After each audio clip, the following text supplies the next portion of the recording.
Welcome to engineers blog. আজকে আমরা 6 বেডরুমের একটা ডুপ্লেক্স বাড়ির ফ্লোর প্ল্যান নিয়ে রিভিউ করব। যে রেন্ডার ইমেজটা ডিসপ্লেতে দেখা যাচ্ছে এটা হচ্ছে সন্ধ্যার দিকে, জাস্ট বৃষ্টি হয়ে গেছে এরকম অবস্থায় বাড়িটা দেখতে কেমন দেখা যাবে সেটা বোঝানোর জন্য, প্লাস হচ্ছে লাইট ইফেক্ট কেমন আসবে সেটা দেখানোর জন্য। তো এই রেন্ডার ইমেজটা কোনাকুনি কর্নার থেকে তোলা। পরবর্তী রেন্ডার ইমেজটা বাড়ির সামনে থেকে সরাসরি, এটাও সিমিলারলি সেম সিচুয়েশনে লাইট ইফেক্ট দেখানোর জন্য। আর ইলোভেশন গুলা কেমন দেখা যাবে, লাইক পেইন্টেড এক্সটার্নাল পেইন্ট গুলো কেমন, সেগুলো বোঝানোর জন্য এটা। তারপর আমরা বিভিন্ন ডিটেলস গুলো দেখে নেই, সেটিং আউট এবং মেজারমেন্ট ফ্যাক্টস। প্লট সাইজ এটা ইরেগুলার, দুইটা কর্নার বাঁকানো, সেটার জন্য এক্স্যাক্টলি বলা যাচ্ছে না। Total plot area 10,118.95 square feet, আর কাঠাতে বললে 14.05 কাঠা। Total built up area, built up এরিয়ার মধ্যে basement, ground floor, first floor এবং রুফের কিছু অংশ ইউটিলাইজ করা হয়েছে। টোটাল সবকিছু মিলে 15,049.56 স্কোয়ার ফিট। আর এই বাড়িটা করতে অ্যাপ্রক্সিমেট খরচ হবে 78 লাখ টাকা। তো এটা আমার প্রত্যেকটা ভিডিওতে আমি বলে থাকি যে এই খরচটা টোটালি ডিপেন্ড করে যখন বাড়িটা করা হবে তখন বিল্ডিং ম্যাটেরিয়ালস এর বাজার দাম কেমন থাকবে এবং কি ধরনের ফিনিশেস ইউজ করা হবে, এর মধ্যে টাইলস কেমন প্রাইস হবে, তারপর হচ্ছে স্যানিটারি ওয়্যার কি ধরনের হবে, এগুলোর উপর বেস করে এই প্রাইসটা অনেক বেশি ইনক্রিজ অথবা কিছুটা ডিক্রিজ হতে পারে। তারপর আমরা সেটিং আউট প্ল্যানটা নেভিগেট করে দেখে নিই। এটা হচ্ছে সেটিং আউট প্ল্যান, যে চারপাশ দেখা যাচ্ছে কম্পাউন্ড ওয়াল, আর এখান দিয়ে ভেহিকেল এন্ট্রান্স, এখান দিয়ে গাড়ি গ্যারেজে আসার জন্য 4টা গাড়ি পার্ক করা যাবে গ্যারেজে, এবং এইদিকে হচ্ছে প্যাডেস্ট্রিয়ান এন্ট্রি, জাস্ট পায়ে হেঁটে যারা ভিতরে আসবে বাড়িতে তারা এদিক দিয়ে আসবে। তারপর এই যে কালো, হালকা কালো এলাকা দেখা যাচ্ছে চারপাশে গ্রিন বর্ডার দিয়ে, এটা হচ্ছে যে মেইন বাড়িটা। আর এটা হচ্ছে একটা সুইমিং পুল এই অংশটা, এবং সুইমিং পুলের পাশে দুই দিকে এটা হচ্ছে যে পুল ডেক এরিয়া, এখানে বসে বিকেলবেলা টাইম স্পেন্ড করা যাবে। তারপর চারপাশে ল্যান্ডস্কেপিং, বেশ বড় এরিয়া নিয়ে ল্যান্ডস্কেপিং করা এবং চারপাশে ইন্টারলক দেওয়া, বাড়ির চারপাশে খুব সুন্দর করে ঘুরে বেড়ানো যাবে। ওভারঅল খুব সুন্দর করে ডিজাইন করে ল্যান্ডস্কেপিং করা। তারপর আমরা বেসমেন্ট ফ্লোরটার যে মেইন এরিয়াগুলো সেগুলো দেখি। বেসমেন্ট ফ্লোরের মেজর এরিয়ার মধ্যে থাকবে staircase, lift, lobby, driver, made room, games room, তারপরে সিনেমা রুম, আর বাড়ির মেইন কিচেনটা বেসমেন্টে থাকবে। তারপর ওয়াটার ট্যাঙ্ক এবং পাম্প রুম। ফ্লোর প্ল্যানে এরিয়াগুলো নেভিগেট করে দেখে নেই। বেসমেন্টে আসার জন্য দুইটা সিঁড়ি, এখানে একটা সিঁড়ি এবং এখানে একটা সিঁড়ি প্লাস লিফট। তো এই সিঁড়ি দিয়ে বেসমেন্টে আসার পরেই প্রথমে এখানে মেড রুম, তারপর আরেকটু সামনে আসলে এটা হচ্ছে যে ড্রাইভার রুম, ড্রাইভার রুমের সাথে অ্যাটাচ বাথরুম। তারপর এখান দিয়ে করিডোরে চলে আসবে ভিতরে, এবং লিফট দিয়েও এখানে করিডোরে চলে আসবে, লিফট লবিতে অথবা করিডোরে। লিফট লবি থেকে সোজা সামনে গেলে এইদিকে এটা হচ্ছে একটা স্টোর রুম, এবং এটা একটা ছোট লিফট, এটাকে ডাম্প করিডোর বলে। যে এখানে যেহেতু মেইন কিচেনটা, এটা হচ্ছে মেইন কিচেন, খাবার টাবার এখানে রেডি করে এটা ফার্স্ট গ্রাউন্ড ফ্লোরে নিয়ে যাবে এই লিফট দিয়ে আর কি। এটা একটা স্টোর এবং এটা হচ্ছে লন্ড্রি। তার পাশেই এটা হচ্ছে সিনেমা রুম, অনেক বড়, সাথে সিনেমার ইকুইপমেন্ট এখানে থাকবে। তারপর এটা একটা জেনারেল স্টোর এখানে, এবং আরেকটু সামনে আসলে এটা হচ্ছে যে টেকনিক্যাল রুম, এখানে বিভিন্ন ধরনের টেকনিক্যাল ইকুইপমেন্ট মেনটেন্যান্সের জন্য থাকবে।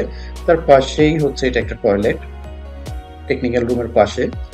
আর এরপরে এটা হচ্ছে একটা গেমস রুম, এখানে গেমস খেলার জন্য বিভিন্ন অ্যারেঞ্জমেন্ট করা থাকবে। তো এটা ছিল বেসমেন্টের ফ্লোর প্ল্যান ডিস্ট্রিবিউশন। তারপর আমরা গ্রাউন্ড ফ্লোরের মেজর এরিয়াগুলো দেখি। গ্রাউন্ড ফ্লোরের মেজর এরিয়ার মধ্যে প্রথমে হচ্ছে যে ফর্মাল এন্ট্রান্স, তারপর family sitting dining, formal sitting dining, guest room এবং একটা মেড রুম থাকবে গ্রাউন্ড ফ্লোরে। ফ্লোর প্ল্যানে আমরা এরিয়াগুলো ডিস্ট্রিবিউশনটা দেখে নেই।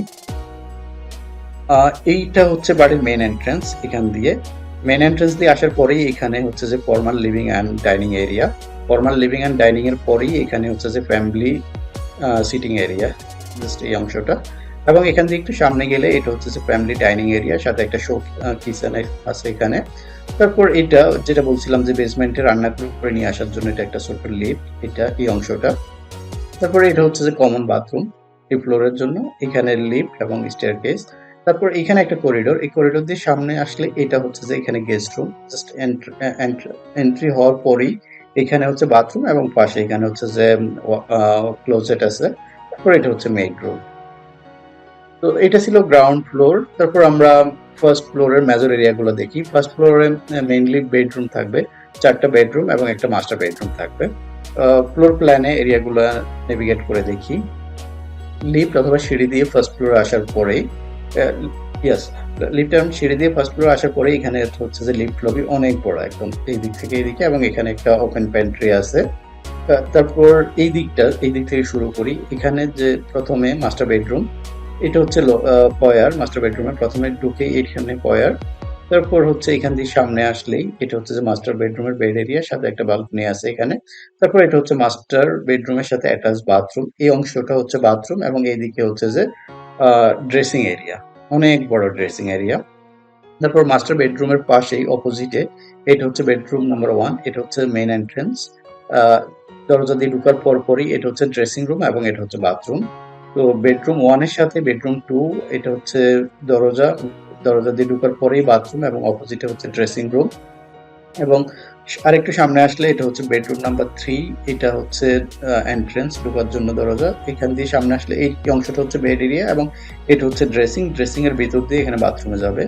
তো বেডরুম নাম্বার 3 এর অপোজিটেই হচ্ছে বেডরুম নাম্বার 4, সিমিলারলি একেবারে মিরর, এখান দিয়ে ঢুকবে দরজা, এটা বেড এরিয়া, এটা ড্রেসিং এবং এটা হচ্ছে বাথরুম।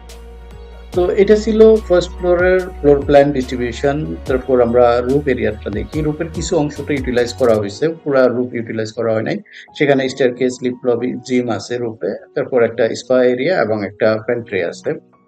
প্ল্যানের মধ্যে এরিয়াগুলো দেখে নেই। লিফট অথবা সিঁড়ি দিয়ে রুফে চলে আসা যাবে, এখানে লিফট লবিতে চলে আসবে। আসার পরে এখানে সরাসরি এখানে জিমে চলে যাবে। তারপর এখান দিয়ে রুফের বাইরে যাওয়া যাবে, এটা অ্যাক্সেসেবল রুফ, এবং এখানে একটা ওপেন প্যান্ট্রি থাকবে, এটা ওপেন, একেবারে ওপেন টু স্কাই অলসো। তারপর সামনে আসলে এইদিকে এটা হচ্ছে স্পা রুম, বেশ বড় এরিয়া নিয়ে স্পা রুম, এবং এখানে একটা 2টা টয়লেট করে দেওয়া আছে। তো এটা ছিল রুফ ফ্লোর প্ল্যান, এবং এটার সাথে সাথে আজকে যে বাড়িটার ফ্লোর প্ল্যান এবং কস্ট নিয়ে ডিসকাস করার কথা ছিল এতটুকুই। তারপর লাস্ট উইকে আমরা খুবই সুন্দর গর্জিয়াস একটা বাড়ির ফ্লোর প্ল্যান নিয়ে রিভিউ করছিলাম। এটা basement, ground floor, first floor, খুবই সুন্দর, খুব এক্সক্লুসিভ ডিজাইন। যদি না দেখে থাকেন, উপরে আই বাটনের অথবা নিচে ডিসক্রিপশনে লিঙ্ক দেওয়া থাকবে, সেখান থেকে গিয়ে দেখে নিতে পারবেন। এটা ছিল পিছনের সাইডের সুইমিং পুল, তারপর হচ্ছে যে সিটিং এরিয়া, খুব সুন্দর বাড়ি। তারপর নেক্সট উইকে আমরা এই বাড়িটার ফ্লোর প্ল্যান নিয়ে রিভিউ করবো। এটা হচ্ছে বাড়ির ব্যাক সাইড এবং এটা হচ্ছে ফ্রন্ট সাইড। এটাও খুব সুন্দর গর্জিয়াস বাড়ি। তো আমরা প্রতি সপ্তাহে এই চ্যানেলে এই ধরনের একটা করে বাড়ির ফ্লোর প্ল্যান এবং কস্টিং নিয়ে ডিসকাস করে থাকি। এটা যদি আমার এই চ্যানেলে ফার্স্ট ভিজিট হয়ে থাকে, কাইন্ডলি চ্যানেলটা সাবস্ক্রাইব করে রাখবেন নেক্সট ভিডিওর আপডেট ইমিডিয়েট পাওয়ার জন্য। এতক্ষণ সময় দিয়ে দেখার জন্য ধন্যবাদ। ভালো থাকবেন। আল্লাহ হাফেজ।